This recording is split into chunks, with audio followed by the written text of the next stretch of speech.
door. We don't do that anymore because we're afraid. We need to get out and hit the pavement and go door to door. Now, I believe there is a third effort of Paul's imprisonment, which he uh, does not mention.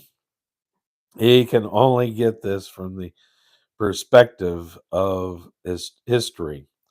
Paul may not have realized the importance of his writing, but if he had not been put into prison, he would not have the prison epistles: Ephesus, Philippians, Colossians, and Philemon. They are all marvelous epistles, and we would not have them today if Paul had not been in prison. I am sure the Lord could have gotten this teaching to us some other way, but this was the way he chose. So Paul could say about his imprisonment that it had fallen out rather than unto the furtherance of the gospel. There was, however, a tragic difficulty in Paul's day.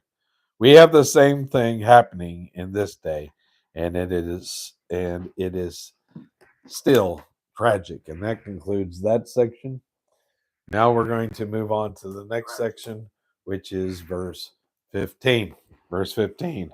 Some preach Christ even of envy and strife, and some also of goodwill. When I first began to study the Bible, it was unbelievable to me that the preaching of the gospel of Christ could be done in envy and strife. But now that I have been in the ministry for a long time, I was ordained in 1933. Again, that's McGee and not me. I know that one of the things that hurt the preaching of the gospel, probably more than any other single thing, is envy and the strife.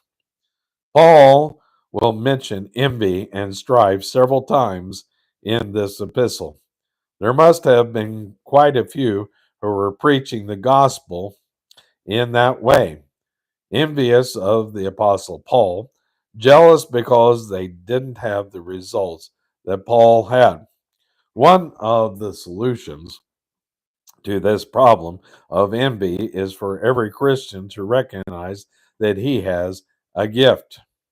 We do not all have the same gift. The body could not function if we did. The problem is that some people who want one gift are envious of a man who has a different gift.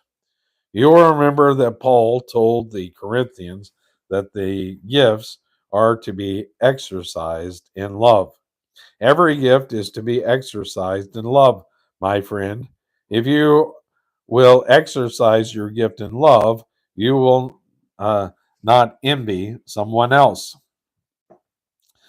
Love envieth not. Love vaunteth not itself, is not puffed up. 1 Corinthians chapter 13, verse 4. Envy says, I don't think much of you. And pride says, what do you think of me? That is the difference between envy and pride. And the believer is wanted against both of them. Paul put it very bluntly when he wrote, for who maketh thee to differ from another? And what hast thou that thou didst not receive? Now, if thou didst receive it, why dost thou glory as if thou hadst not received it? 1 Corinthians chapter 4 and verse 7. Strife is an interesting word. It is the Greek word eris,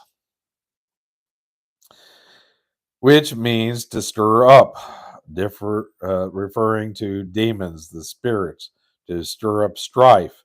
Envy and strife, those two still hurt the church. Alcohol and drugs on the outside of the church cannot hurt it nearly as much as envy and strife on the inside of the church.